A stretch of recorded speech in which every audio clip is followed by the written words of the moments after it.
नमस्कार मित्रांनो, स्वागत आहे तुमचं आपल्या चॅनलमध्ये. आज या बैलगाडा शर्यत क्षेत्रातला देव पळतोय बकासूर.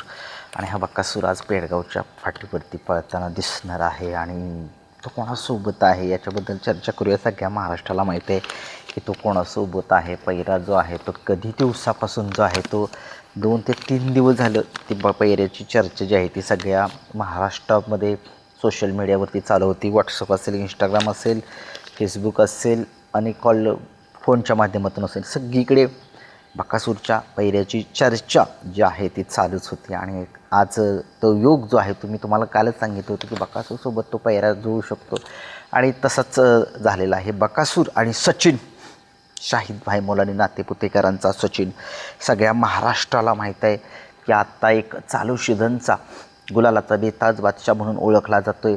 जाईल त्या मैदानामध्ये 1 नंबर मिळवतोच असा हा शाहिद भाई मोलानी यांचा हिंद केसरी सचिन. काय बोलूया सचिनबद्दल मित्रांनो. हा नंदी दुसरा आहे आत्ता, परंतु आदत वयापासूनच त्याने एक वेगळीच छाप सोडलेली आहे. त्याच्या पळण्यातून त्याची पळण्याची कौशल्यता सगळ्या महाराष्ट्राला माहीत आहे कशा पद्धतीची आहे. आणि आज तो योग जुळून आलेला आहे. आणि तो योग कशा पद्धतीनं जुळून आला हे महत्त्वाचं आहे. कारण की मामा आणि आपले सचिनचे मालक शाहिद भाई यांचे खूप जवळचे संबंध होते आणि आहेतसुद्धा. आणि तुम्ही बघितलं कशा पद्धतीनं त्या दिवशी बकासूर सचिनच्या गोठ्यावरती गेला आणि त्या ठिकाणी तिथूनच पायरा मला वाटतं झाला असेल. आणि हे महत्त्वाचं आहे की आता बकासूर जो आहे तो सचिन या दोघांची जोडी कोणत्या गटात पळताना दिसेल. मित्रांनो, आपल्याला गट क्रमांक 3मध्ये चिठ्ठी निघालेली बकासूरची आणि सचिनची तास क्रमांक 9वरती निघालेली आहे. आता बघूया गाडी पळते का, पळेल गाडी, कारण की ही पब्लिकनं गाडी आहे मित्रांनो. त्या गटामध्ये सुद्धा चांगले चांगले टॉपचे नंदी आहेत, परंतु शेवटी ठरवतील मालकच की त्या गटामध्ये पळायचं का नाही आहे. आणि दुसरी एक चिठ्ठी आहे, ती चिठ्ठी म्हणजे गट क्रमांक 57 तास क्रमांक 6 इथे बकासूरची आणि सचिनची चिठ्ठी आहे. आता बघावं लागेल, कारण की सगळ्यांना माहिती आहे की हे दोघे महारथी कशा पद्धतीने पळतात. बकासूर तर कुठल्याही खांदी पळतो, सचिन डाव्या खांदी फिट आहे. आणि आता हे पब्लिकनं लागू किंवा कुठनंही लागू दे गाडी, काही फरक पडत नाही. हे गट क्रमांक 3मध्ये 9मध्येच पळायला पाहिजे, कारण ठाम पळतात. दोन्हीही नंदी टॉपचे आहेत, त्याच्यामुळे काहीच प्रॉब्लेम नाही आहे. कारण की बैलांना आराम जो आहे तो मिळेल. बघूया आज काय वाटतंय तुम्हाला, कमेंट्समध्ये सांगा. ही जोडी काय कमाल करेल आज, कारण की खूप लोकांची इच्छा होती की बकासूर आणि सचिन. आणि मी स्वतः मित्रांनो, तुम्ही माझ्या कितीही मुलाखती बघा, मी शाहिद भाईंना विचारलेले आहेत प्रश्न की बकासूर आणि सचिन, बकासूर सचिन कधी पळणार.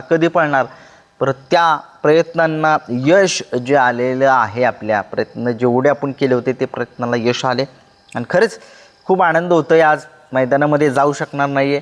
थोडंसं मी तुम्हाला सांगितलेलं, मला थोडंसं आमच्या इथं बघू शकता, आमच्या मांजर जे आहे घरचं आपलं, त्याचं थोडंसं जरा खेळता दात लागला त्याच्यामुळे थोडीशी ती इंजेक्शन चालू आहे. त्याच्यामुळे थोडंसं मला काय मैदानामध्ये येता येणार नाही, कारण की मला इथून सातारला जायचं. सातारा आमच्यापासून 40-45 किलोमीटर आहे आणि त्यात आणखीन पाऊस आहे.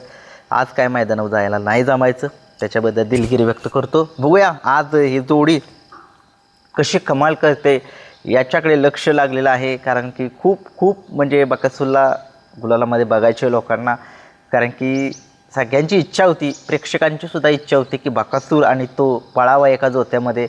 आणि ते प्रयत्नांना यश जे आहे ते आज आलेलं आहे मित्रांनो. आणि आज ती जोडी तुम्हाला दिसेल. मैदान जे आहे ते P3 लाईव्ह या चॅनलवरती आपल्याला दिसणार आहे, P3 लाईव्ह या चॅनलवरती. आणि महारथी आहेत बरं का त्या ठिकाणी आज. ते कोणासोबत, ते टॉपचे पैरे कोणासोबत पळणार आहेत ना फिक्स, ते तुम्हाला माझ्या जुना चॅनल किरण शिरतोडे ब्लॉग्स या चॅनलवरती सांगतो. परंतु कुठले टॉपचं बैल आहे ती त्या ठिकाणी सांगतो. वेगाचा शेवट सारजा आहे बरं का आज, तो एक टॉपच्याच पैऱ्यात आहे.